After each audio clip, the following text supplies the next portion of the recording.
કર્યું હતું. 5 મહિનાના તપમાં શું થાય?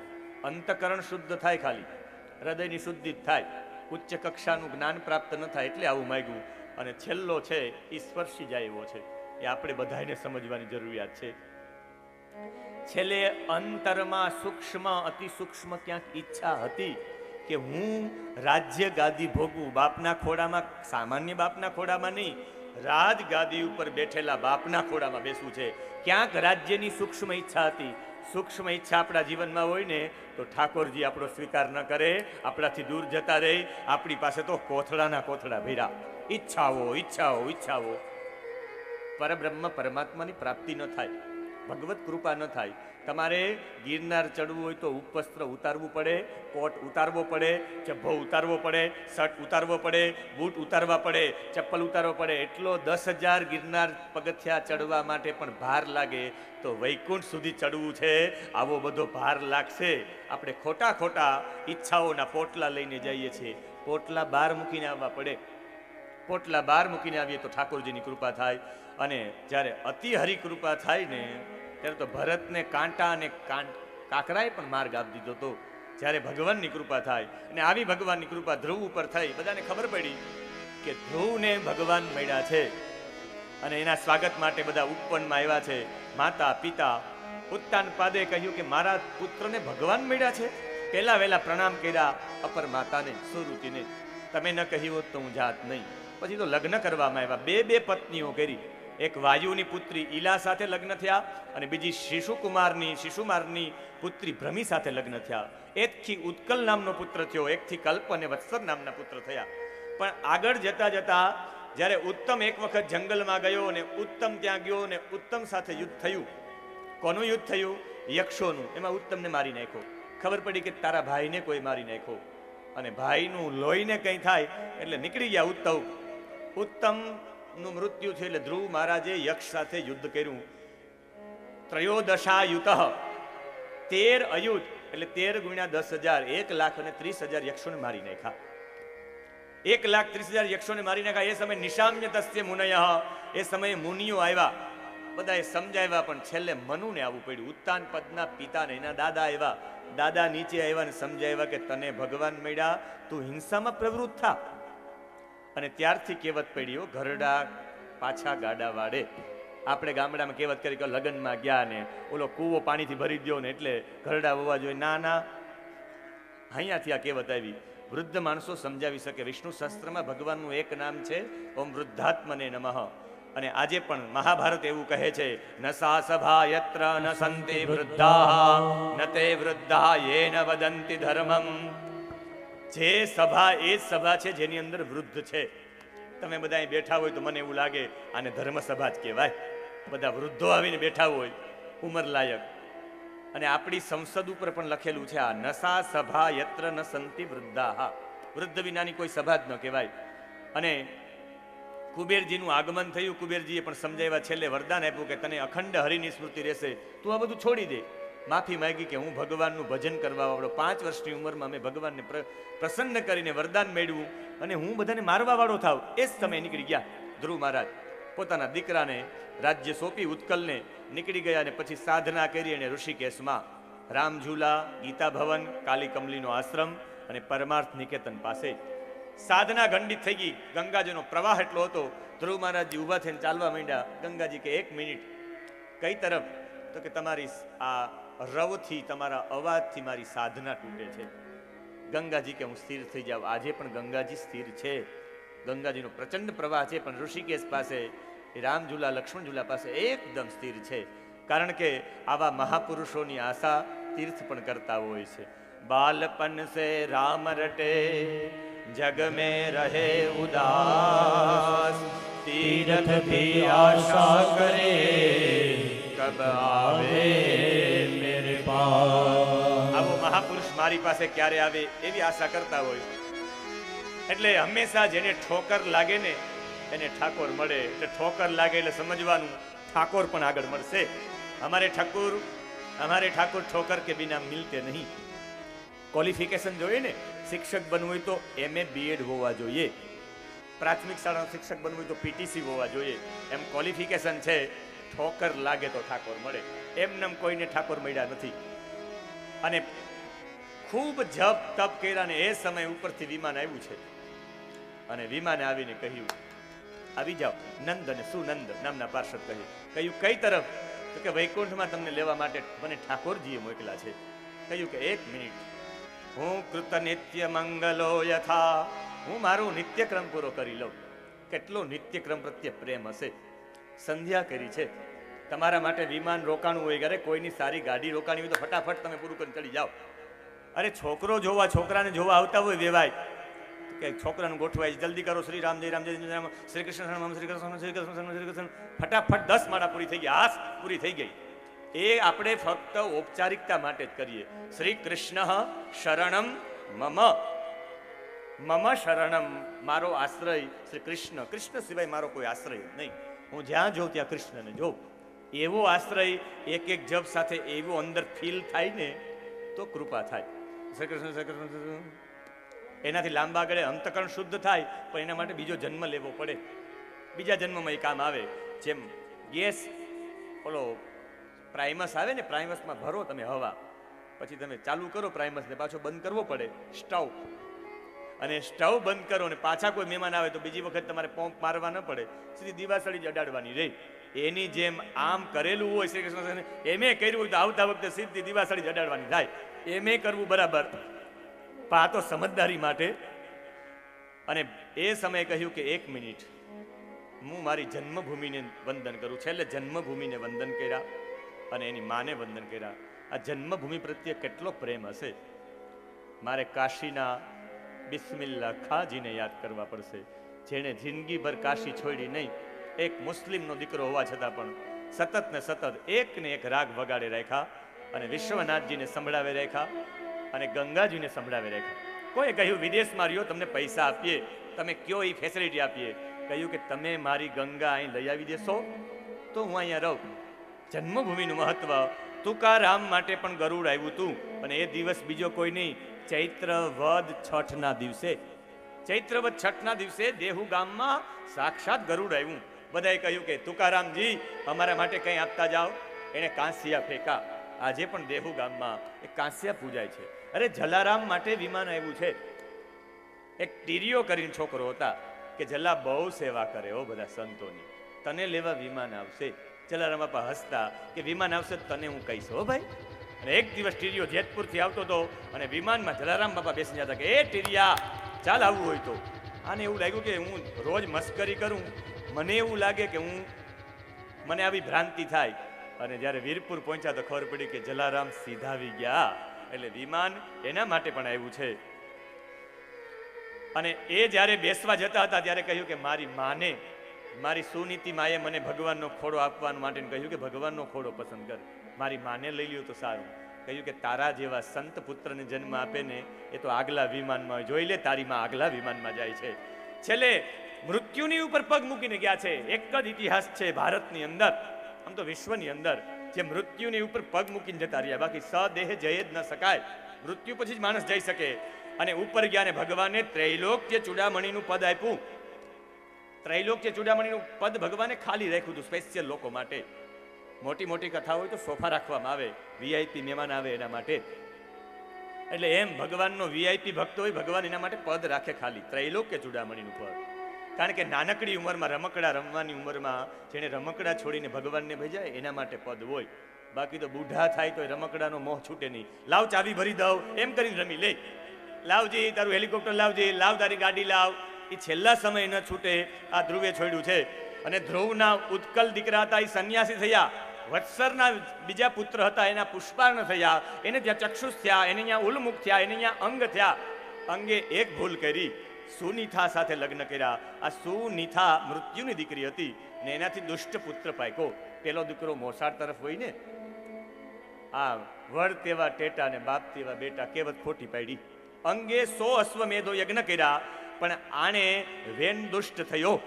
પોઝિટિવ ચિંતન અને નેગેટિવ ચિંતનની વાત છે. અશ્વમેધ યજ્ઞ કર્યા, પુત્ર કામેષ્ટિ યજ્ઞ કર્યા, પણ છેલ્લે એવો ત્રાસ આપ્યો વેને કે ભાગી ગયા અંગ બધું છોડીને જંગલમાં. કોઈ અંગને પૂછ્યું કે અંગ તમારે અહીંયા આવો પાપી પુત્ર પાક્યો, તમને એમ થાય ને કે મેં કેવા કર્મ કર્યા? કે ના ના ના ના ના, કહ્યું કે કદપત્યમ વરમ મન્યે સદપત્યામ શુચામ પદાત. હું તો ભાગ્યશાળી માનું મારી જાતને, મારે ઘેરે કુપુત્ર થયો. કહ્યું કેમ? કારણ કે ભગવાન કુપુત્ર આપે ને ત્યારે તમારી પુત્રેષણા ખલ્લાસ થઈ જાય. સાહેબ, પુત્રેષણા, લોકેષણા અને વિતેષણાથી બચવા માટે હજારો વર્ષ સુધી તપ કરવા પડે. તમને તમારો દીકરો ઘર બહાર કાઢી મૂકે ત્યારે સમજવાનું કે આ ભગવત કૃપા થઈ છે. જે દીકરાની અંદરથી ભાવના કાઢવા માટે હજારો વર્ષ લાગી જાય, દીકરાની ભાવના મરે જ નહીં. વૃદ્ધાશ્રમમાં જે વૃદ્ધ લોકો હોય એ ભાગ્યશાળીમાં ભાગ્યશાળી છે, જેને જેના દીકરાઓએ કાઢી મેક્યા એટલે પુત્ર મોહ મરી ગયો છે. બાકી છેલ્લા સમય મારો દીકરો, મારા દીકરાનું શું થશે, એ મોહ જાય જ નહીં. જે મોહ કાઢવા માટે 7 જન્મ સુધી સાધના કરવી પડે. કહે કે મારા દીકરો આવો પાયકો કુપુત્ર, એટલે મને એ ભાવના જ નીકળી ગઈ છે. કુપુત્રને શ્રેષ્ઠ માનું છું. સંસારથી મોહ છોડાવવા માટે ભગવાને મને કુપુત્ર આપ્યો છે. મોહ છોડાવવા માટે ઘણું તપ કરવું પડે, પણ આ તો પરમેશ્વરની કૃપા કહેવાય કે મારે અહીંયા કુપુત્ર પાક્યો. કેટલું પોઝિટિવ થિંકિંગ.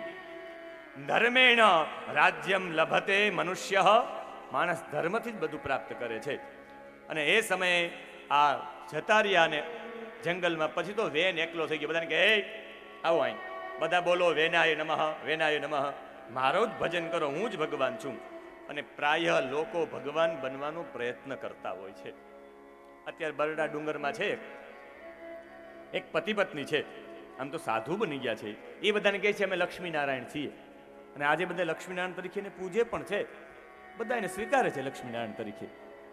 આખી દુનિયામાં બધાને ભગવાન બનવાનો પ્રયત્ન કરવો છે. વૃત્રાસુરની હમણાં સ્તુતિ આવશે આગળ. એમાં વૃત્રાસુરે ભગવાન પાસે માંગ્યું કે ભગવાન, હું તારો દાસ બનવા પણ લાયક નથી. તારી એટલી બધી યોગ્યતા છે કે હું તારો દાસ ન બની શકું. હું તો તારા દાસનો દાસ બનું એ કાફી છે. એટલે જ આપણે કોઈ મહાપુરુષને એમ ન કહેવાય કે હું એનો શિષ્ય છું, હું એનો સેવક છું. શિષ્ય બનવાની આપણી યોગ્યતા જ નથી. એનું કદ ક્યાં ને આપણે ક્યાં. હું આમનો સેવક છું. સેવક કહી શકાય એટલે દાસાનું દાસ કહ્યું છે. અને એ દાસાનું દાસ સાથે કહ્યું છે કે મને બીજું કંઈ નહીં. આ વેને શું કર્યું? વેને ધર્મ નિરપેક્ષતાનું રાજ્ય સ્થાપ્યું. ધર્મ નિરપેક્ષતાનું રાજ્ય સ્થાપ્યું એટલે આખું એનું બધું તૂટી ગયું. ધર્મ વિનાની કોઈ વસ્તુ ટકશે જ નહીં. આ ચીન છે, ચીન તમે ને હું જીવીએ છીએ, લખી લો ડાયરીમાં. 30 વર્ષ પછી ચીન ક્યાં હોય અને ભારત ક્યાં હોય.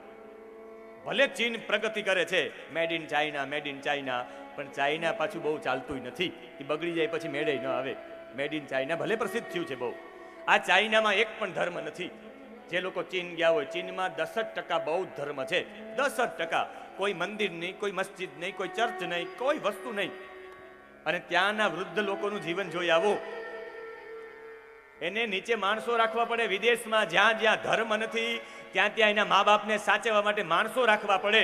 કોઈને ટાઈમ નથી. 55 વર્ષ 60 વર્ષનો થાય ચીનમાં એટલે નકામો, ફેલ. એને કોઈ જોવા તૈયાર ન થાય, એના દીકરાઓ, એનો પરિવાર. અને આપણો બાપ પથારી ઉપર પડેલો હોય, મળમૂત્ર એ છોડતો હોય પથારીમાં, તો એ આપણા દીકરાઓ એના મળમૂત્ર પણ સાફ કરે. એનું કારણ છે આપણી વચ્ચે ધર્મ છે. આ ધર્મ તમને એટલું શીખવાડે છે, ધર્મ તમને એટલો પ્રેમ શીખવાડે છે. આપણે માતા પિતાની મર્યાદા રાખીએ કારણ એની વચ્ચે ધર્મ છે. આપણી વચ્ચે ધર્મ છે. આપણે પતિ પત્નીનો રિસ્પેક્ટ જાળવીએ છીએ. એક વ્યક્તિ સાથે વિવાહ કરે, ક્યારે ડિવોર્સ, ક્યારે લગ્ન. આજે આની સાથે ફરતી હોય, કાલે બીજાની સાથે ફરતી હોય. આપણામાં મર્યાદા છે, એની પાછળનું કારણ ધર્મ છે. કોઈ દિવસ પોતાનું જીવન, પોતાનું ગામ, પોતાનો દેશ ધર્મ નિરપેક્ષતા વાળો હોવું જોઈએ. ધર્મ તો હોવો જ જોઈએ. તમે જેને અનુસરો, 20,000 સંપ્રદાયો છે ભારતમાં, 20,000 સંપ્રદાયો છે. એ સંપ્રદાયમાં તમને જે અનુકૂળ આવે એનો રસ્તો લઈને ધર્મ વચ્ચે હોવા જોઈએ, ભગવાન વચ્ચે હોવા જોઈએ. અને એવું ધર્મ નિરપેક્ષ રાજ્ય કર્યું. બ્રાહ્મણો બધા ક્રોધિત થઈ ગયા. બ્રાહ્મણોને ગમે નહીં ધર્મ નિરપેક્ષ રાજ્ય. બ્રાહ્મણોએ આવીને દર્ભથી માર્યો છે. બાલિશા બત યુયમ્મા અધર્મે ધર્મ માનીન. બ્રાહ્મણોએ મારી નાખ્યો. પ્રશ્ન પૂછ્યો પરીક્ષિતે સુખદેવજીને કે બ્રાહ્મણો તો સમદર્શી હોય, શાંત હોય, દીનજનોની ઉપેક્ષા કરનારા હોય, તો બ્રાહ્મણોએ શા માટે માર્યો આને? કહ્યું કે બ્રાહ્મણો પાસે બીજો કોઈ ઉપાય હતો નહીં. એ મરી ગયો પછી કહ્યું રાજા, પ્રજા વિનાની રાજા. આ પ્રજા રાજા વિનાની હોઈ ન શકે. રાજાને ઉત્પન્ન કરો. એનું મંથન કર્યું જાંઘનું. એમાંથી એક ઠીંગણો પુરુષ ઉત્પન્ન થયો. બધા કે બેસી જા, તું ઠીંગણો છે, તું રાજામાં ન હાલ. નિષિદ્ધમાંથી નિષાદ નામનો વંશ થયો. પછી એની ભુજાઓનું મંથન કરવામાં આવ્યું. એમાંથી પૃથુ રાજા ઉત્પન્ન થયા. મને કેશોદમાં એક સ્વામિનારાયણ સંપ્રદાયના એક બહુ મોટા વ્યક્તિએ મને પ્રશ્ન પૂછ્યો કે મહાદેવભાઈ, સારા માતા પિતા હોય તો સારું સંતાન થાય, આમ પ્રાય બધા કહેતા હોય. આ વેન જેવો દુષ્ટ રાજાના હાથમાંથી પૃથુ જેવા ભગવાન ઉત્પન્ન થયા, પૃથુનારાયણ જેવો સારો વ્યક્તિ. મેં કહ્યું કે મેસેજ આપવા માંગે છે કે તમારા કર્મ દ્વારા તમે નરમાંથી નારાયણ થઈ શકો, તમે ગમે તેવા વ્યક્તિ હોય કર્મ દ્વારા તમે મહાન થઈ શકો. એ કર્મની સિદ્ધિ અપાવવા માટે ભગવાને આ કર્યું છે. પૃથુ ને અર્ચી નીકળ્યા, એ પૃથુ ને અર્ચી આ બંને લોકોએ પૃથ્વી આખી પૃથ્વીને ખેડી, બંજર ભૂમિને બરાબર કરી, ત્યારથી ભૂમિ બરાબર થઈ છે. આ ખેતીના પાક લેવાની વ્યવસ્થા પૃથ્વીએ કરી છે, એટલે ધરતીને પૃથ્વી કહેવા માંડી. મનુને વાછડો બનાવી ઔષધિ દોહી લીધી, બૃહસ્પતિને વાછડો બનાવી અને વેદ દોઈ લીધા, બધું મેળવી લીધું પૃથ્વી પાસેથી. અને એટલે જ કહેવાય છે ઉત્તમ ખેતી, મધ્યમ વ્યાપાર અને કનિષ્ઠ નોકરી. આ ખેતી ઉત્તમ છે. ખેડૂતને જગતનો તાત કીધો છે, બાપ કીધો છે. જો તમે ન હોય તો આખી દુનિયા શું કરે વિચાર. તમે ન હોય, ખેડૂત ન હોય તો ખેતી ન હોય, ખેતી ન હોય તો શાકાહાર ન હોય, અને શાકાહાર ન હોય તો માણસનું જીવન પૂરું થઈ ગયું. અને અનાજ, સારામાં સારું અનાજ, અનાજની વાત આવી, ખેતીની વાત આવી. ખેતીમાં લોકો છોકરીઓ નથી આપતા, પણ એ સૌથી સરાસર અન્યાય છે. કારણ કે ભાઈ ખેતી કરે, એમાં દીકરી શું આપવી? સાહેબ, તમારે એટલું વિચારવાનું કે એની માની સેવા તો કરે. ખેતી કરવી એટલે માની સેવા છે. આ ધરતી છે, એ માં છે, એની સેવા તો કરે. એ ધરતી માની સેવા કરે તો કમસે કમ મારી પત્નીનો રિસ્પેક્ટ રાખશે, એવું સમજવું જોઈએ. અનાજમાં જો સૌથી શ્રેષ્ઠ ચોખા હોય તો રાતા ચોખા. અનાજમાં રાતા ચોખા શ્રેષ્ઠ, કઠોળમાં મગ શ્રેષ્ઠ. જે રોજ મગ ખાય એ બીમાર ન પડે. જેના જીવનમાં દ્રાક્ષ, ફળોમાં દ્રાક્ષ શ્રેષ્ઠ, શાકમાં પરવલ શ્રેષ્ઠ, પરવળનું શાક આવે. એમ ભાજીમાં તાંદુરિયાની ભાજી શ્રેષ્ઠ, કંદમૂળમાં આદુ શ્રેષ્ઠ, તેલમાં કાળા તલનું તેલ શ્રેષ્ઠ. ખેતીની વાત આવી એટલે બધું કહી દઉં. અને મીઠાની અંદર સેંધું મીઠું શ્રેષ્ઠ, જે ઉપવાસમાં સેંધું ખાવામાં આવે. ઔષધિમાં હરડ, આ હરડનું ઔષધ સૌથી શ્રેષ્ઠ. દાંતણમાં કરંજનું દાંતણ શ્રેષ્ઠ, અને દૂધમાં ગાયનું દૂધ શ્રેષ્ઠ. અને ગામડાઓએ જીવિત રાખ્યા છે. 4 પાયાઓ છે ભારતની સંસ્કૃતિના, ચારે ગ ઉપર છે: ગાય, ગીતા, ગંગા અને ગામડું. અને આ ગામડામાં ગામડું કેવું હોય એનું વિવરણ સાથે તમે તો લાભદાયી છો. અહીં તાલાળા સિટી પણ આવી ગયું, 2 કિલોમીટર હાલો એટલે તાલાળા સિટી આવી ગયું. ગામનું ગામ એટલે તમે ભાગ્યશાળી છો. કહે છે પ્રાથમિક શાળાના શિક્ષકો, 4થા ધોરણની કવિતા છે અને વિદ્યાર્થીઓને ગવડાવે. ગાજે છે ગીત જ્યાં હેતના રે રંગ ભરનાનો, રૂપાળું મારું ગામડું. ગાજે છે ગીત જ્યાં હેતના રે રંગ ભરનાનો, રૂપાળું મારું ગામડું. ગાજે છે ગીત જ્યાં હેતના રે રંગ ભરનાનો, રૂપાળું મારું ગામડું. ગાજે છે ગીત જ્યાં હેતના રે રંગ ભરનાનો, રૂપાળું મારું ગામડું.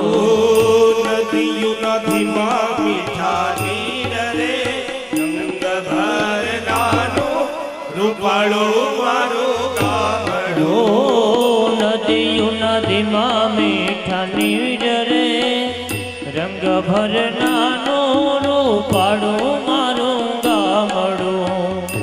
વીર એટલે સુરવીર, વીર એટલે યોદ્ધા. આ વીર શુરવીર, પૂરમ એટલે નગરમ. વીરપુરનો મતલબ થાય સુરવીરોની નગરી. સુરવીર ક્યારે રહી શકાય? તમારું સ્વાસ્થ્ય સારું હોય તો વીર બની શકાય. આ વીરપુરને વાસ્તવિકમાં વીરનું નગર બનાવવું હોય, સુરવીરનું નગર બનાવવું હોય, તમારા ગામમાં 4 વૃક્ષો વાવવા જોઈએ. ગામના પૂર્વ દિશામાં પીપળો હોવો જોઈએ, ગામની પશ્ચિમ દિશામાં વડલો હોવો જોઈએ, ગામની ઉત્તર દિશામાં બેલીનું ઝાડ હોવું જોઈએ, અને ગામની દક્ષિણ દિશામાં આસો પાલવનું ઝાડ હોવું જોઈએ. ગામ નિરોગી બને. ધરતી ખેડે છે સહુ સાથ મારે, રંગ ભરનાનો, રૂપાળું મારું ગામડું. ધરતી ખેડે છે સૌ સાથ મારે, રૂપાળું મારું ગામડું. ઓ ઘર ઘર ઘંટીઓ ગાજતી રંગ ભરનારો રૂપાળો મારો ગામડો. હો ઘેર ઘેર ઘંટીઓ ગાજતી રંગ ભરનાનું રૂપાળું મારું ગામડું. આ ઘંટીઓ છૂટી ગઈ ને એટલે જ બેનો આમ થઈ ગયા. ઘંટીના અવાજ આવતા એટલે બધા બસ સ્લિમ બોડીના રહેતા. હવે એ ઘંટીઓ બંધ કરી તો જીમમાં જવું પડે. છેલ્લે તો મૂળ એ જ છે, જીમમાં જઈને કસરત કરો, ઘરના ઘંટી દડો તો તમને ચોખ્ખું અન્ન પણ મળે, એનો લોટ પણ મળે, પરિશ્રમ પણ થાય ને બધું થાય. એ ઘંટીઓના ગામમાં અવાજ આવતા. આ વૃક્ષોના સ્પંદનો છે. ગૌતમ બુદ્ધ બૌદ્ધિ વૃક્ષ નીચે જ્ઞાન મળ્યું, કબીરને વૃક્ષ નીચે જ્ઞાન મળ્યું, સુખદેવજીએ કથા વૃક્ષ નીચે સંભળાવી, સીતાજીને ત્રિજટાએ કથા સંભળાવી વૃક્ષ નીચે. એટલે આ વૃક્ષોનો આખો મહિમા છે. એટલે એ જ ગામડું કહેવાય જે ગામડામાં વૃક્ષો હોય. અને આ ધરતી સે મિલતા હૈ સબ કુછ, ધરતી में मिलता है सब कुछ. કામધેનુ સમાણી કાવડી રે રંગ ભરનારો રૂપાળો મારો ગામડો. કામધેન સમાણી કાવડી રે રંગ ભરનાનું રૂપાળું મારું ગામડું. ઓ ધરતી ધ્રુજે છે પાયે રંગ ભરનારો રૂપાળો મારો ગામડો. ઓ ધરતી ધ્રુજે છે જેને પ્રાણ રે રંગ ભરનાનું રૂપાળું મારું ગામ. આવા ગામની કલ્પના છે. પણ આપણે એમ થાય ગામમાં આ બધું વાવવાથી શું થાય?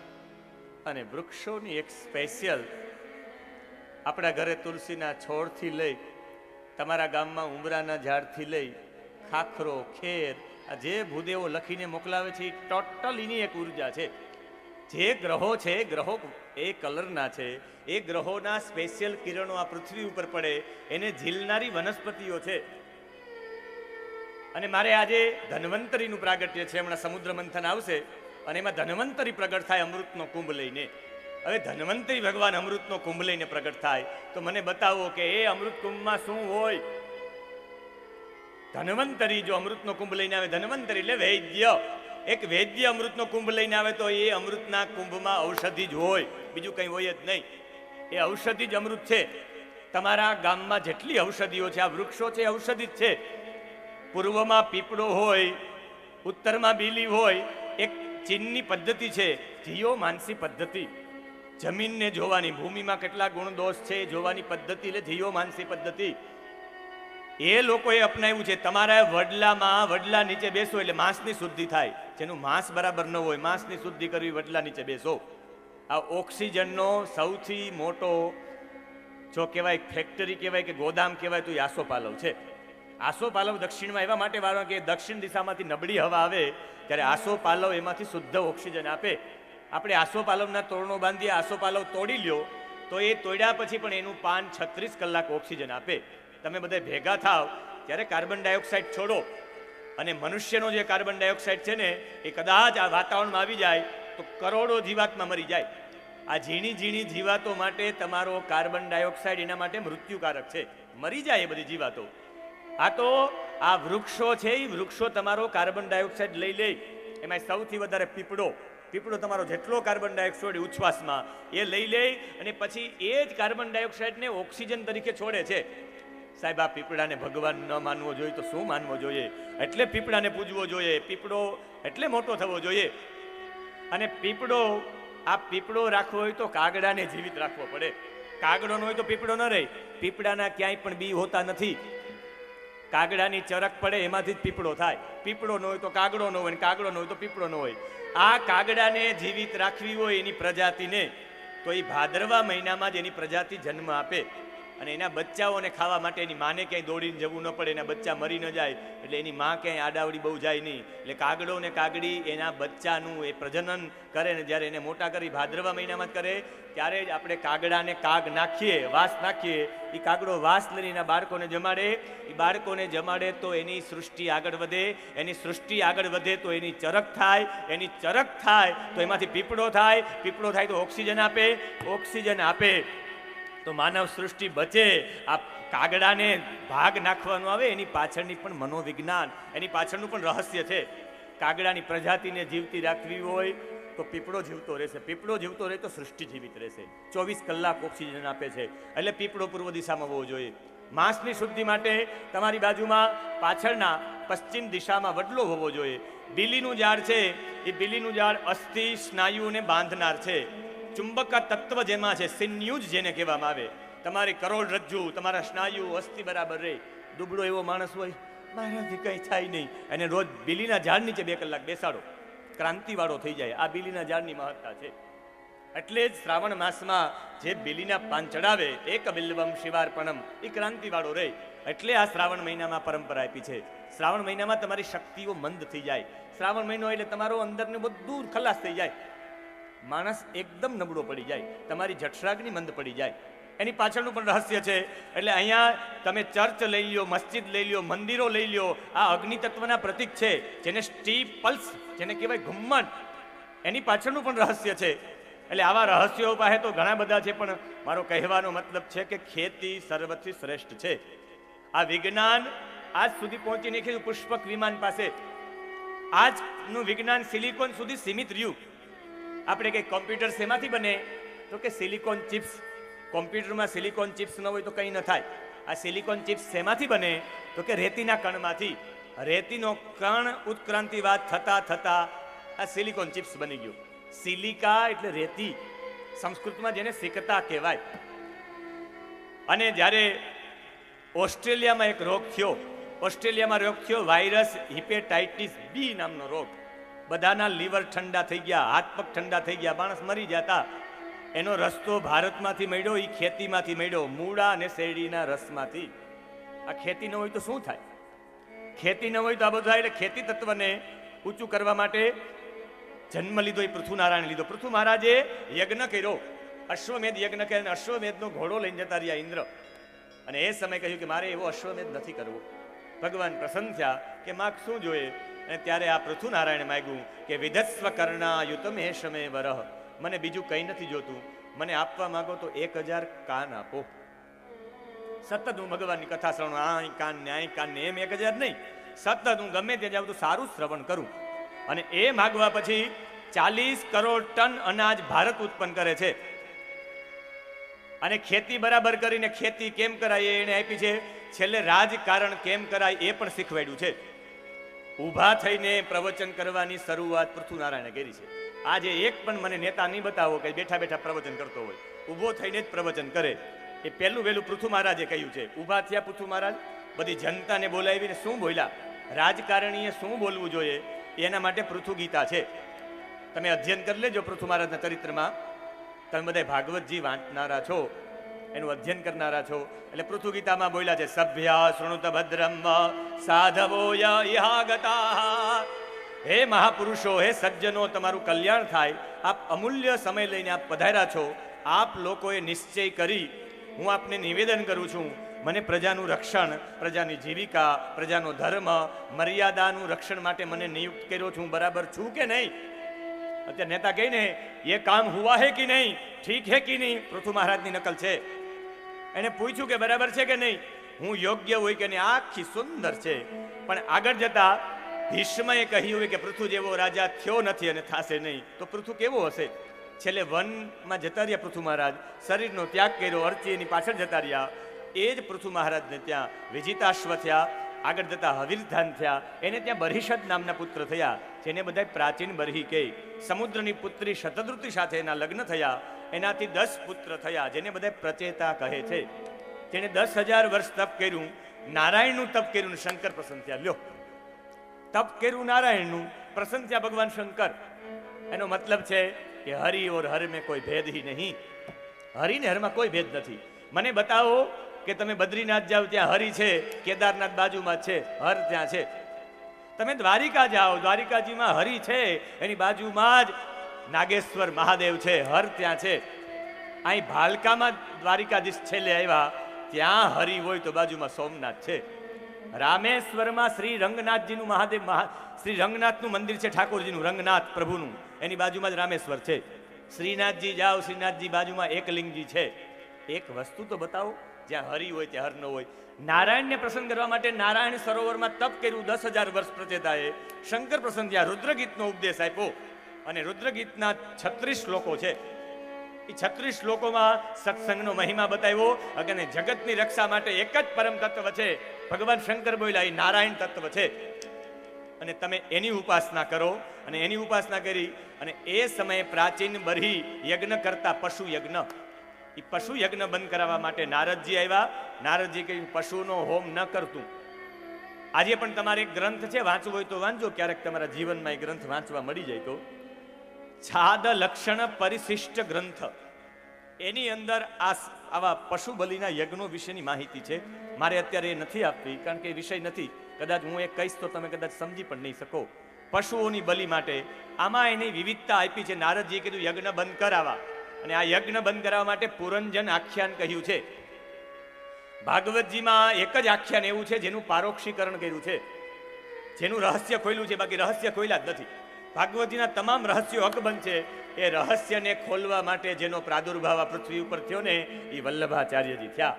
આ ભાગવતજીના રહસ્યો ખોલવા માટે. ભાગવતજીના તમામ રહસ્યો જોવા હોય તો સુબોધનીજીમાં જોવા પડે. વલ્લભાચાર્યજી આ જ કાર્ય કર્યું. વલ્લભાચાર્યજીએ જે અત્યારે આપણે બેઠકજી ઉપર જઈએ, આ બધી જગ્યાએ ભાગવતજીનું પારાયણ કર્યું. ખાલી પારાયણ નહીં, સામાન્ય લોકોને પણ મળ્યા. સામાન્ય લોકો સુધી ભગવત ધર્મની ચર્ચા કરી છે. ખાલી ભાગવતજીના પારાયણ એટલે 18,000 શ્લોકો નહીં બોલી ગયા હોય વલ્લભાચાર્યજી. આ 84 જગ્યાએ જઈને ત્યાંના તમામ લોકો સુધી સંદેશો પહોંચાડ્યો છે. અમુક જગ્યાએ તો બેઠક એવી છે કે બેઠકજીએ જાય, તમે ગણો એ 84 બેઠકો, અમુક જગ્યાએ જાવ તો તમને થાય કે અહીંયા આવ્યા છે વલ્લભાચાર્યજી. એનો મતલબ સામાન્ય લોકો સુધી પણ કૃષ્ણ શું છે એ સંદેશો પહોંચાડ્યો છે. એકદમ સામાન્ય જંગલોમાં ત્યાં રહીને પણ ત્યાંના આદિવાસીઓને પણ કૃષ્ણ કોણ છે એ સમજાવવા માટે જેનો પ્રાદુર્ભાવ થયો છે, એવા વલ્લભાચાર્યજી. અને એ વલ્લભાચાર્યજીના અનુસરીને આપણે પુષ્ટિ માર્ગ અપનાવ્યો છે. એટલે જે પુરંજન આખ્યાન છે એનું પારોક્ષીકરણ કર્યું છે, એનું એકનું જ ભાગવતજીમાં ખોલ્યું છે. પુરંજનમ એટલે શું કહે છે? એક નાનકડી વાર્તા છે. એક પુરંજન નામનો વ્યક્તિ હોય, એનો એક મિત્ર હોય, એનું નામ હોય અવિજ્ઞાત. બંને હિમાલય તરફ જાય, અને હિમાલયના દક્ષિણના ભાગમાં જાય તો એક નગર જોઈ જે 9 દરવાજા વાળું હોય. એની અંદર જાય તો 9 દરવાજાનું એક ભવન હોય, મકાન. એમાંથી એક સુંદર સ્ત્રી બહાર નીકળે. 10 સેવકો એની સાથે હોય, અને એના દ્વારની, નગરની દ્વારની આગળ 5 ફેણ વાળો નાગ હોય. સુંદર સ્ત્રીને જોઈ એટલે પુરંજન લગ્ન કરી લે એની સાથે.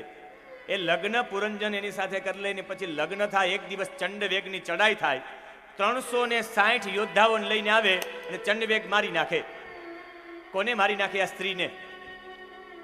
અને આ સ્ત્રી મરી જાય એટલે એને એમ થાય કે ઓહો, એને એમ થાય કે આ મારી પત્ની મરી ગઈ, પત્ની મરી ગઈ. એમાં ને એમાં પુરંજન બીજા જન્મમાં સ્ત્રી થાય. અને સ્ત્રી થાય એટલે એને બીજી વખત લગ્ન થાય. એ વિદર્ભ દેશના રાજાની પુત્રી બને આ પુરંજન, અને મલય ધ્વજ સાથે લગ્ન થાય. ફરી ચંડવેગની ચડાઈ થાય ને 360 જગ્યાએ 720 સૈનિકો આવે, એ બધા મારી નાખે.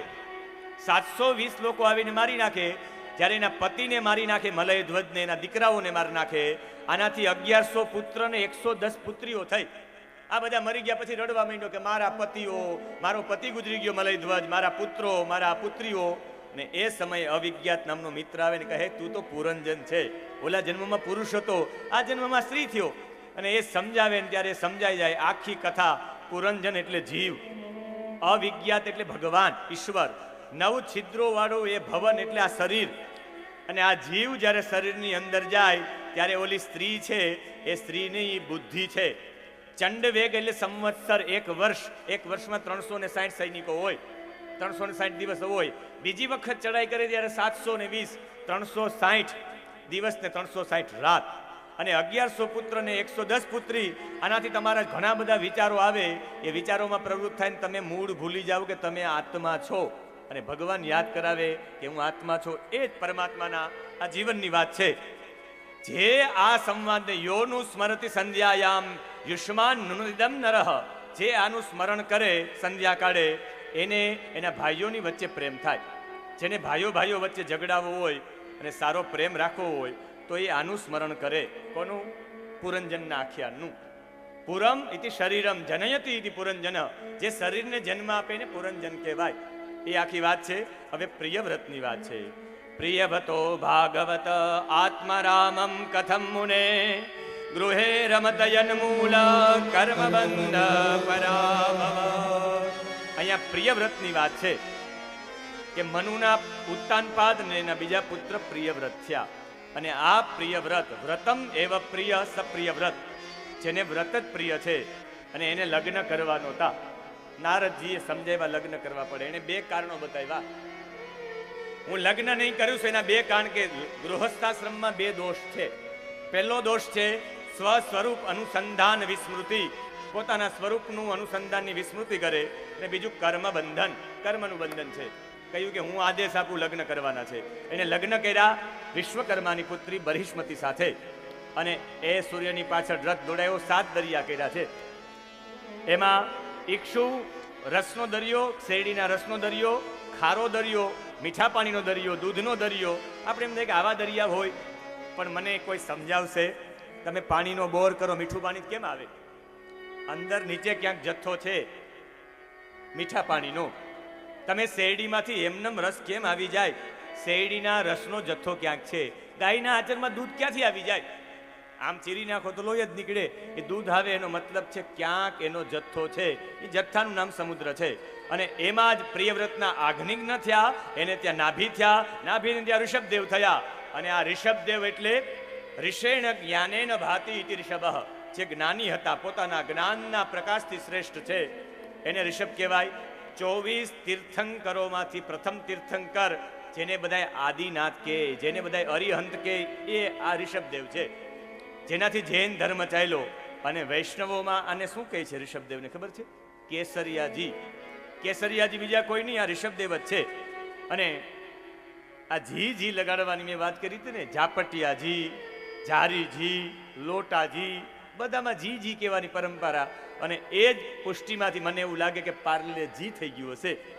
લોકોએ એનું જ અનુસરણ કર્યું છે કે પાર્લેમાં પણ જી લગાડીએ, બિસ્કુટમાં પણ જી લગાડવામાં આવે તો કોઈને પ્રેમપૂર્વક કહેવાનું કે મોહનજી, લાલજી, કાનજી.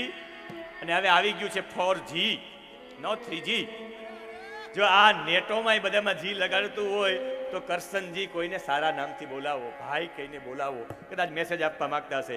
ઋષભને ત્યાં 81 કર્મકાંડી દીકરાઓ થયા, 9 યોગેશ્વર થયા અને 1 દીકરો ભરત થયો.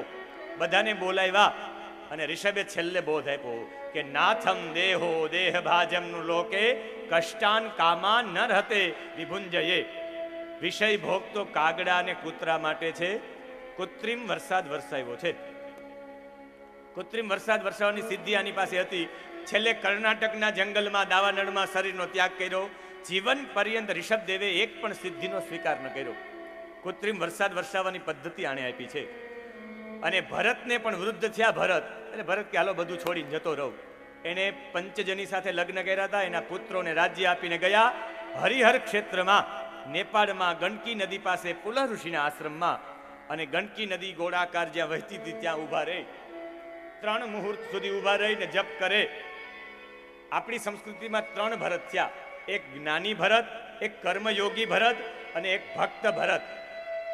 જે કર્મયોગી ભરત છે એ વીર ભરત છે, શકુંતલાનો પુત્ર, જેને સિંહના દાંત ગણી નાખ્યા. જ્ઞાની ભરત છે એ આ ભરત છે, જળ ભરત, જેની હમણાં કથા આવશે. અને ભક્ત ભરત રામના ભાઈ ભરત છે. અને 3 પ્રહર સુધી જેને બધું છોડી અને ઓમ ઓમ નો જપ કરતા હતા. ને એ સમય સિંહની ત્રાળ સંભળાણી. જેવો સિંહનો અવાજ સંભળાણો, એ જે હરણી હતી એ હરણીએ કૂદકો માર્યો કે મને સિંહ મારી નાખે. એક તો ડરના કારણે સામે પછડાણી, અને જેવી જ ભટકાણી એ સાથે એ ગર્ભવતી હરણીના પેટમાંથી બચ્ચું બહાર નીકળી ગયું. હરણી મરી ગઈ. એ બચ્ચું તણાતું જ્યાં અર્ઘ્ય આપતા હતા, જપ કરતા હતા, ભરતની પાસે આવ્યું. અને ભરત પાસે આવ્યું. ભરત એને લઈ ગયા આશ્રમે. કોઈ એને મારી નાખશે, એની મા તો મરી ગઈ. એ વૃદ્ધ અવસ્થામાં વિચાર કર્યું કે મને કાલ સવારે કંઈક થઈ જશે તો હરણીના બચ્ચાનું શું થશે? અને છેલ્લે મન રહ્યું હરણીના બચ્ચામાં, દેહ છૂટ્યો, બીજા જન્મમાં હરણ બન્યા. એટલે કહેવાનો મતલબ થાય છે કે આ છેલ્લા ડચકાનો ખેલ છે. તમે આખી જિંદગી જેમાં રતી રાખો એમાં છેલ્લે મતી જાય, અને જેમાં મતી જાય ને એમાં છેલ્લે ગતિ જાય. આખી જિંદગીમાં તમારે જો છેલ્લે ગતિ કરવી, આપણે કે છેલ્લે રામનું નામ લઈ લઈશું, પણ છેલ્લે રામ નામ ન આવે. એ રામ નામ લેવું હોય તો પહેલા વહેલા તમારે આખી જિંદગી જેમાં રતી રાખો ને એમાં છેલ્લે મતી જાય. એટલે કહે છે છેલ્લે ભાઈ છેલ્લા ડચકાનો ખેલ, છેલ્લા ડચકાનો ખેલ, એને ધીરો જોજે ભાઈ છેલ્લા ડચકાનો ખેલ.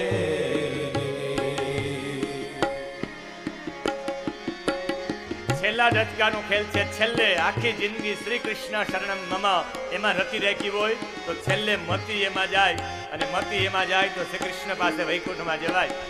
બાકી આખી જિંદગી હાય હો તો છેલ્લે એ હાય હો કરવા વાળો જ થાય.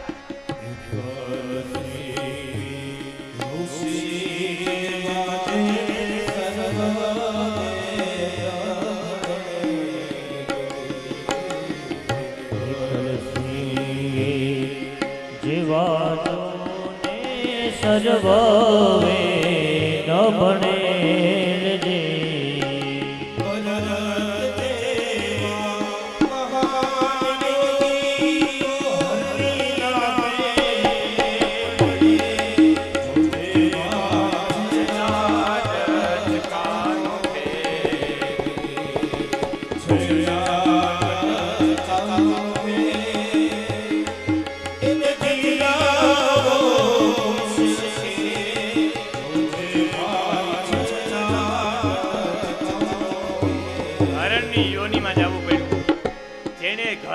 જે વૃદ્ધાવસ્થામાં પુલ ઋષિના આશ્રમમાં એ ગંડકી નદીમાં ઓમના સતત 3 પ્રહર સુધી જપ કર્યા, પણ છેલ્લે હરણમાં મોહિત થયા.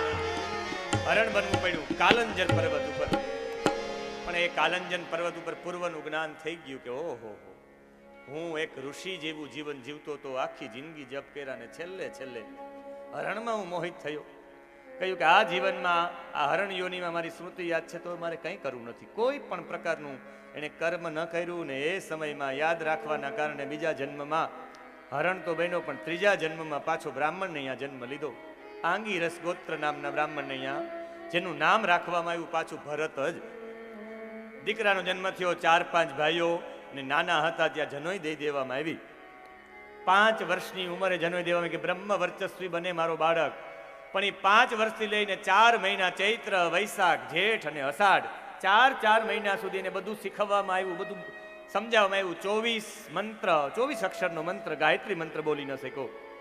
કારણ કે આ વખતે વિચાર કર્યું કે શુભ કર્મ કરી તોય ભોગવવા આવવું પડશે, અશુભ કરી તોય ભોગવવા આવવું. મારે કોઈ કર્મ જ નથી કરવું.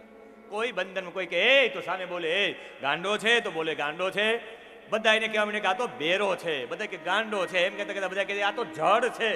અને નામ પડી ગયું જડ ભરત. મા બાપ હતા ત્યાં સુધી વાંધો ન આવ્યો, પણ મા બાપ ગુજરી ગયા પછી તો આખો દિવસ જમવામાં 5-5 રોટલાઓ ખાઈ જાય, 50-50 રોટલી ખાઈ જાય, ખાઈ પીને કોઈ કામ ન કરે, સૂતો રહે.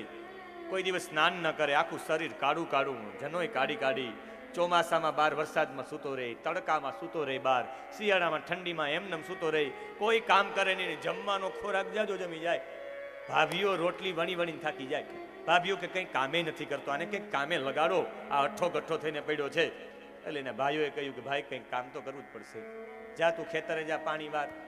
અને સ્વભ્રાતૃભિ અપી કેદાર કર્મણિ નિરૂપિતસ્તદપી. અને એ સમયે કેદાર કર્મમાં નિયુક્ત કર્યો. તમે પણ હવે પાણી વાળવા જાવ તો કહેજો કેદાર કર્મ કરવા જઈએ. કેદાર કર્મ એટલે પાણી વાળવું. કે ઇતિ જલમ, અને એને વાળવું દ્વારયતિ, જે વાળે છે પાણી વાળે છે ને કેદાર કર્મ કહેવાય. પાણી વાળવા ગયો પણ એક જ નાકામાં જવા દીધું પાણી, એટલે આખો ક્યારો ભરાઈ ગયો. અને ભરાઈ ગયો એટલે બાજુની નળમાં પણ પાણી જાય. અને બધામાં નળમાં પાણી નીકળ્યું એટલે ફરિયાદ કરી કે આ તમારી ખેતરમાંથી પાણી નીકળે છે. કહ્યું કે તું આમાં નહીં ચાલી ભાઈ. ખેતરમાં એને રખોપું કરવા માટે મોકલો, પણ એમાંય ન આવેલો. જેનું ચિત્ત ભગવાનમાં બેસી ગયો એને લૌકિક કામમાં રસ જ ન લાગે. લૌકિક કામમાં એ રસ જ ઓળવે નહીં. જેમ કાલુબેલી હે ગુરુ નાનકજીને ત્યાં ચકલાઓને બધું ખવડાવી દીધું હતું, જેમ પારુ ભગતે સારસ્વત બ્રાહ્મણ મેકરણ દાદાના શિષ્ય એને પણ બધા ચકલાઓને ખવડાવી દીધું, એમ આને પણ ખવડાવી દીધું. આને કાઢી મૂક્યા બહાર, નીકળી જા, તું ક્યાંય ચાલે એમ નથી. આને તો એટલું જ જોતું તું કે બસ મારે એટલું જોઈએ, મારે ઘરથી બહાર નીકળી જવું પડે. અને આ મહાપુરુષ ચાલતો થઈ ગયો. એ સમયમાં એક સામંત શુદ્ર જાતિના રાજા હતા. એને પ્રતિજ્ઞા કરી ચંડિકાની સામે કે હે ચંડિકા, મારી અહીંયા એક દીકરો ઉત્પન્ન થાય તો હું તને નર બલિ ચડાવીશ. અને એવો 32 લક્ષણો પુરુષ ક્યાં મળે? એને અહીંયા દીકરાનો જન્મ થયો સામંત શુદ્ર જાતિના સરદારને ત્યાં. પણ હવે બલિ આપવો, પણ કોનો આપવો? 32 લક્ષણો કોઈ પુરુષ હોવો જોઈએ. અને 32 લક્ષણો પુરુષ શોધવા માટે નીકળ્યા અને બધાને મળી ગયો કે આ 32 લક્ષણો છે. 32 લક્ષણો વાળો પુરુષ કોને કહેવાય? માણસની અંદર 5 લક્ષણ માનવતાના હોય. આ 5 લક્ષણ માનવતાના હોવા જોઈએ. એક સ્વમાન, માણસનું એક સ્વમાન હોવું જોઈએ, જેવું તેવું કર્મ કરે જ નહીં. મારું સ્વમાન શું હોય એને યાદ હોવું. બીજું ધીરજ, ત્રીજી વાકપટુતા, ચોથું ક્ષમા અને પાંચમું સત્ય. આ 5 ગુણ માનવતાના છે. તમે ખોટું બોલો એટલે તમે માનવ નથી. તમારી વાણીમાં કોઈ વિશેષતા નથી, તમે માનવ નથી. તમારી અંદર ક્ષમાનો ગુણ નથી, તમે માનવ નથી. તમારી અંદર ધીરજનો ગુણ નથી, તમે માનવ નથી. તમારી અંદર સ્વમાન નથી, તમે માનવ નથી. આ 5 માનવતાના ગુણો છે. કાગડામાંથી 5 ગુણો લીધા છે. સૌથી વધારે કાગડામાં લાજનો ગુણ હોય, શરમવાળો હોય, ચંચળતા હોય, એક જગ્યાએ સ્થિર બેસે જ કાગડો. બીજું, કાગડાની અંદર સમય પરીક્ષા હોય, સમયને સમજીએ. તમે વાંકા વળો કે ઉડી જાય, પાણો મારી જ ન શકો. એ સમય પરીક્ષાનો ગુણ હોય. અવિશ્વાસ હોય, કોઈ ઉપર કાગડો વિશ્વાસ ન કરે. અને જ્ઞાતિ સંમેલન હોય છે, એની નાતને ભેગી કરવી તો સેકન્ડ થાય, કાગડા ફટાફટ ભેગા થઈ જાય. આ 5 ગુણ કાગડાના છે. કૂતરાના 6 ગુણ છે. કૂતરામાંથી 6 ગુણ લી ત્યારે 32 ગુણ થાય. કૂતરામાં 6 ગુણમાં પહેલો ગુણ છે અલ્પનિંદ્રા. કૂતરો બહુ ઓછું સૂવે, સેજ તમારો પગ ખખડે ને કૂતરો ઉઠી જાય, અલ્પનિંદ્રા વાળો. બીજું, તરત સમજી જવું. કૂતરો તરત સમજીએ કે આ મારો માલિક છે, ભસાઈ નહીં, પૂંછડી પટપટાવા માંડે. રોટલી રાખો તો પૂંછડી પટપટાવા માંડે, તરત સમજી જવું. બીજું, સંતોષનો ગુણ. કૂતરામાં સંતોષ પણ, તમે એને રોટલો નાખો તો આખી રાત તમારી ચોકી પણ કરે. એક સ્વામી ભક્ત, એના સ્વામી પ્રત્યે એ નિષ્ઠાવાન હોય. જેનું ખાય એનું ખોટું ન કરે, એના ઘરમાંથી દૂધ બોટી ન જાય. એ સ્વામી ભક્તના ગુણ છે. એક સાહસ છે. કૂતરો સાહસ પણ બહુ કરે. અને બીજું છે કૃતજ્ઞતા. કૃતજ્ઞતાનો ગુણ છે. અને આ કૂતરામાં ગુણ છે એનું કૃતજ્ઞતાનું પ્રત્યક્ષ પ્રમાણ. એટલે કહી શકાય, અમારે ઠવી વિરડી નેમિનાથ બાપુનો આશ્રમ, રીટા નામની કૂતરી હતી. રીટા નામની કૂતરી બાપુ ભેગી જ રાખતા. અમે ત્યાં ગયા વર્ષે આ જ સમયમાં અમે ત્યાં કથા કરી, ચૈત્ર મહિનામાં. બાપુ આવે, આજે પણ ત્યાં બાપુ છે. ત્યાં અત્યારે કૂતરો છે. બાપુ આવે એટલે કૂતરો આવે. બાપુ પ્રદક્ષિણા ભરતી, કૂતરો પ્રદક્ષિણા ભરે. બાપુ ગાદી રાખીને બેસી, કૂતરો બાજુમાં બેસે. કૂતરો કથા સાંભળે તો આપણે એમ થાય મનુષ્ય તરીકે એ 3 કલાક ઉભો ન થાય. તો હવે આપણે ત્યાં જવું. ત્યાં એક રીટા નામની કૂતરી હતી. બાપુ બધાને કહેતા કે રીટા, આપણે ઘરે અતિથિ ભોજન વિના ના જાય હોય, એટલે રીટા કપડા પકડી ખેંચે, તમારે જમવું જ પડે. અને રીટાને બહુ બાપુ ધૂણામાં બેસાડે. બધા બધે બાપુ એટલી બધી આને મોઢે ન ચડાવાય. અને થયું એક દિવસ એવું કે આખા ગામનું દૂધ ભેગું કર્યું હતું, રીટા બોટી ગઈ. જો આ ગઈ જાત ઉપર જઈને ઉભે. બાપુ, આ બહુ મોઢે ચડાવ્યા કૂતરાઓને, આ રીટા કૂતરી તમારી દૂધ બોટી ગઈ. બાપુ કે દૂધ પધરાવી દો. રીટાને કહ્યું કે જાત ઉપર જઈને ઊભી રહી, આનાથી તો મરી ગઈ હોત તો સારું હતું. અને રીટાએ બહાર જઈ પોતાનો દેહ છોડી દીધો. આજે પણ એની સમાધિ છે જ્યાં. જેને ગાલ પિચોડિયા થાય, કાલે અમારે ભાઈ સાથે વાત થઈ, માઇક વાળા કે ગાલ પિચોડિયા થયા. મેં કીધું રીટાની માનતા કરી નાખો. જે પણ ત્યાં નાળિયેર અને ગોળની કેવી કંઈક માનતા કરે, જે માનતા કરીને ગાલ પિચોડિયા મટી જ જાય. એકલા ખાય તેને ગાળ પિચોડિયા થાય. જેને બધાને ખવડાવ્યું છે એની માનતા માનો એટલે મટી જાય. આજે પણ 6, 7 માનતા રોજ ઊભી હોય ત્યાં. એટલે એ છેલ્લે રીટાને કહ્યું કે તું, રીટા મરી ગઈ અફસોસમાં. અને જ્યારે એ દૂધ પધરાવવામાં આવ્યું મહાકાળીના ટેકરા ઉપરથી, અંદરથી ગરોળી નીકળી. આ રીટાએ દૂધ બોટ્યું નહોતું, કેટલા લોકોના જીવો બચાવ્યા હતા. કૂતરા પણ સંતો ભેગા રહી તો જ્ઞાની બની જાય. આ કૂતરામાં કૃતજ્ઞતાનો ગુણ છે. આ રીટાએ કૃતજ્ઞતા અપનાવી. હમણાં બામણવાડા ગામમાં અમે એક કાર્યક્રમમાં ગયા. એક બહુ આપણા ગુજરાતનો નામાંકિત કલાકાર, એનો લોક ડાયરો હતો, એની સંતવાણી હતી. એ ઉપર બેસવા માટે હજી માઇક પકડ્યું. એને હજી ગણેશજી બેસાડ્યા, ઉલટી થવા માંડી. એને નહીં, તબલાવાળાને બધાને આજુબાજુમાં ઉલટી થઈ, એટલી બધી ઉલટી થઈ કે લીલી ઉલટી થઈ. ડોક્ટર પાસે દાખલ કરવા પડ્યા, 2 દિવસ રોકાણા. ડોક્ટરે કહ્યું કે દૂધમાં ક્યાંક ગરોળી આવી ગઈ, એનું પોઈઝન લાગુ પડી ગયું. વિચારો, માણસની આ હાલત થાય તો એ કૂતરીએ એટલા બધા લોકોને બચાવ્યા. એને કહેવાય કૃતજ્ઞતાનો ગુણ. એટલે કૂતરામાંથી 6 ગુણ છે, પછી કુકડામાં 4 ગુણ છે. 32 લક્ષણો તમને સમજાવી જ દઉં. અને 4 ગુણ છે કુકડામાં. વહેલું ઉઠવું કુકડાનો ગુણ છે. કુકડો તમને સમજાવે, તમે વહેલા ઉઠો. પછી પરિવારનું પોષણ કરે. કુકડો ગમે એ હોય તો પરિવારનું આખું પોષણ કરે. સ્ત્રી પરનો પ્રેમ, કુકડો એ કુકડીને પ્રેમ બહુ કરે. કુકડીથી 1 સેકન્ડ દૂર ન થાય. અને યુદ્ધમાં અડગ રહે. તમે કુકડાના યુદ્ધ જોયા હશે, કુકડો સેજ પણ અડગ ન થાય, બરાબર લડે. એની સાથે ગધેડામાં 3 ગુણ. ગધેડામાંથી 3 ગુણ લેવામાં આવે. 1 મહેનત કરે, 1 દુઃખની ગણના જ ન કરે. ગમે એટલું દુઃખ આપો, ગધેડો દુઃખની ગણના જ ન કરે. ખૂબ મહેનત કરે અને સંતોષી રહે. મોરમાં 7 ગુણો છે. 1 શત્રુને મારવો, યુક્તિ પ્રયુક્તિ કરવી, સુંદર દેખાવું, ઉચ્ચ સ્થાન ઉપર બેસવું અને શીડા રહેવું. મોર બહુ શીડો હોય, જેવું તેવું પસંદ થાય નહીં. એટલે જ મને એવું લાગે બહુ અપરસમાં બહુ માનતો હોય. અને સુઘડતા રાખવી. સૌથી સુઘડમાં સુઘડ પક્ષી હોય તો જોજો મોર હશે, ક્યાં એક જગ્યાએ મેલો નહીં હોય. અને એ બોલે, એનો ટહુકો તમને સાંભળવો ગમે. અને મધુર ભાષણ. એવા 7 મોરના ગુણ. બગલાનો 1 ગુણ સતત ધ્યાન રાખે. સિંહનો 1 ગુણ પરાક્રમ. એમ ટોટલી 32 ગુણો જેનામાં હોય ને એને 32 લક્ષણો પુરુષ કહેવાય. અને 32 લક્ષણો પુરુષ વાળો અને મારવા માટે તૈયાર થયા. જેવું જ બલિદાન આપવા ગયા ને એ સમયે માતાજીની મૂર્તિ ફાટીને માતાજી બધા સામંત શુદ્ર જાતના લોકોને મારી નાખ્યા. જે ભગવાનમાં રતિ રાખવા વાળો હોય ને એના માટે તો ગમે દેવતાઓ મદદ કરવા આવે. અને એ જડ ભરતે માતાજીની સામે પણ ન જોયું અને નીકળી ગયો બહાર. અને આગળ જતા જતા એક રહુગણ હતો, સિંધુ દેશનો રાજા. અને આ સિંધુ દેશનો રહુગણ હતો, પોતાના ગુરુજી પાસે ઉપદેશ લેવા જતો હતો. અને પાલખીમાં મને લાગે બટેટાવાળા ખાધા હશે બધાએ, પેટમાં દુખવા માંડ્યું. કોઈ એક જોઈ પાલખી ઉપાડવા વાળો જોઈએ અને એના માટે આવો જાડો માણસ જોયો. કહ્યું ચાલ, કે ચાલ. પાલખી પકડાવી દીધી આગળથી. અને જ્યાં કીડી જોઈ, આ માણસ તો બધામાં ભગવાનને જોવા વાળો. એટલે ઠેકડો મારે, બેલેન્સ બગડે અને માથામાં પાલખી લાગે. 1 વાર 2 વાર કહ્યું કે આ કોણ છે? કે નવો છે, ધ્યાન રાખજો બાકી દંડ આપીશ. બીજી વખત કહ્યું દંડ આપીશ. અને ત્રીજી વખત કહ્યું કે દંડ આપીશ. ત્યારે બોલ્યા કે તમે મને દંડ આપશો કે મારા શરીરને દંડ આપશો?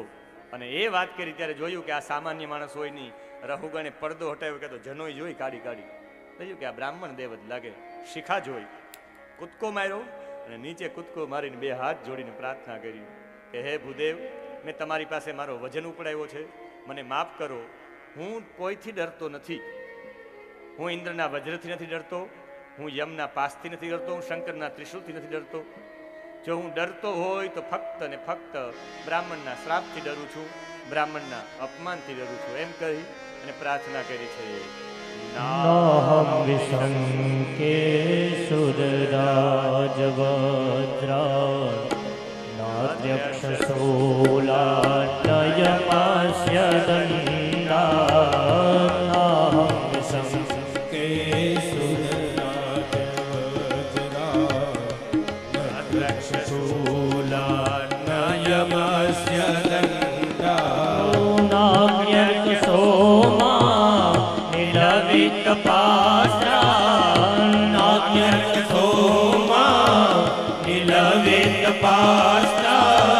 ચમકે ભૃશમ બ્રહ્મકુલાવમાના.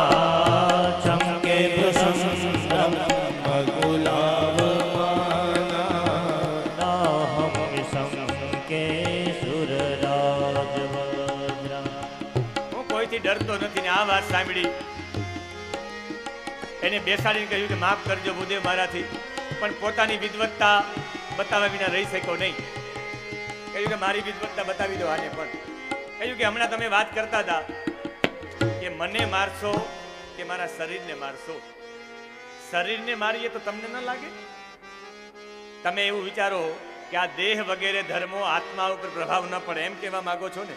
પડે છે. ને એણે કહ્યું કે તમે અગ્નિ રાખો. અગ્નિ ઉપર એક ઉદાહરણ આપ્યું. અગ્નિ રાખો, એના પર તપેલું રાખો, તપેલામાં પાણી રાખો, પાણીમાં ચોખા નાખો તો ચોખા ભાત થઈ જાય કે નહીં? અગ્નિનો સંપર્ક તપેલા સાથે, તપેલાનો સંપર્ક પાણી સાથે, પાણીનો સંપર્ક ચોખા સાથે, ચોખા જેમ ભાત થઈ જાય એટલે તમે દેહને મારો એટલે ઇન્દ્રિયોને લાગે, ઇન્દ્રિયોને લાગો એટલે મનને લાગે, ને મનને લાગે એટલે આત્માને લાગે. કેમ ન લાગે? અને આ ઉદાહરણ આપ્યું ત્યારે હસવા માંડ્યા ખડખડાટ જડ ભરત.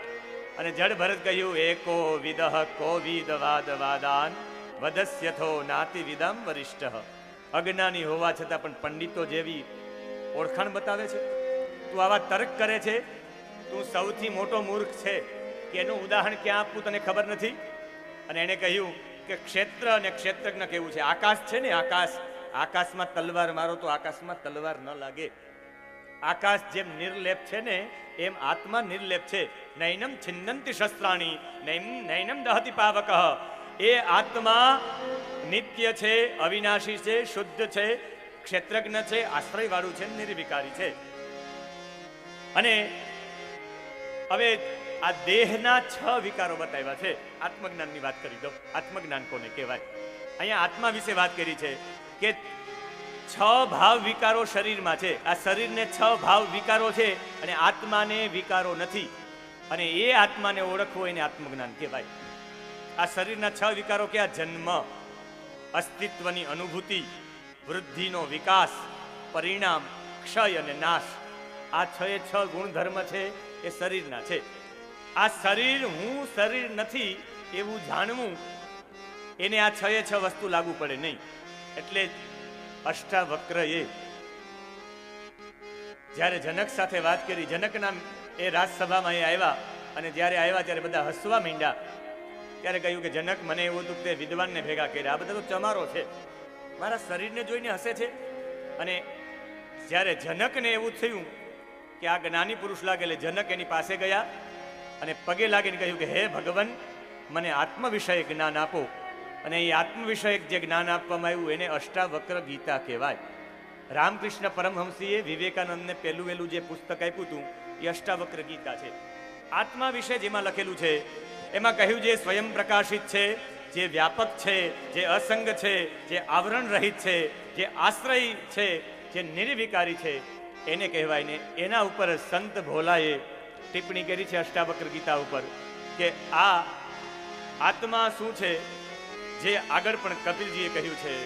ને એના માટે આ સંત ભોલા કહે છે કે જે આવા આત્મતત્વને જાણી જાય, જે કપિલજી એની માને પણ કહે છે કે માં, આત્મતત્વને જાણવું એટલે હું અને મારું છોડવું.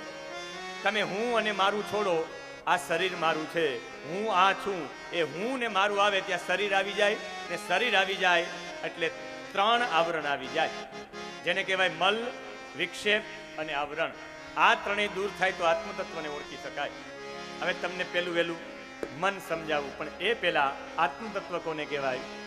ભોલા સંત મહારાજની વાણીમાં આત્માયમલ સાક્ષી અચલ, આત્માઅમલ સાક્ષી અચલ, વિભુ પૂર્ણ શાશ્વત સત્ય હે, વિભુ પૂર્ણ શાશ્વત સત્ય હે. આત્મા છે એ અમલ છે, એની પર કોઈ મલ ન લાગે. જે સાક્ષી છે જોઈએ જ રાખે. જે ઘટના થાય, તમને કોઈ થપ્પડ મારે તો અસર ન થાય, કોઈ ગળામાં હાર પહેરાવે તો અસર ન થાય. જે આત્મામાં સ્થિર છે, જે અચલ છે, ચલિત ન થાય, જે વિભુ છે, આ વૈભવથી પણ જેને ફરક ન પડે, જે પૂર્ણ છે, જે સનાતન છે, જે સત્ય છે, જે ચેતન છે, કોઈનો પણ સંગ ન લાગે એવો અસંગી છે, જે નિસ્પૃહી છે, કોઈ પણ સ્પૃહા નથી. શ્રીમદ ભગવદ્ ગીતામાં કૃષ્ણ કહે, અર્જુન, આ કર્મ મને બંધન રૂપ ન થાય. ભગવાન કે તમે કઈ વિશેષ છો અર્જુન? કે ભગવાન કહે હા, મા કર્મ ફલે સ્પૃહા, મને કર્મ ફલમાં સ્પૃહા નથી. સ્પૃહા વિના ના થાવ તો આત્મતત્વને ઓળખી શકો. પ્રશ્ન તો આત્મજ્ઞાનને કેમ ઓળખવું? આત્મજ્ઞાન એને કહેવાય કે અંદરના તત્વને જાણવું, હું મારું છોડવું, એને આત્મતત્વ કહેવાય. અને એ ત્યારે જાણી શકાય તમે નિસ્પૃહી બનો.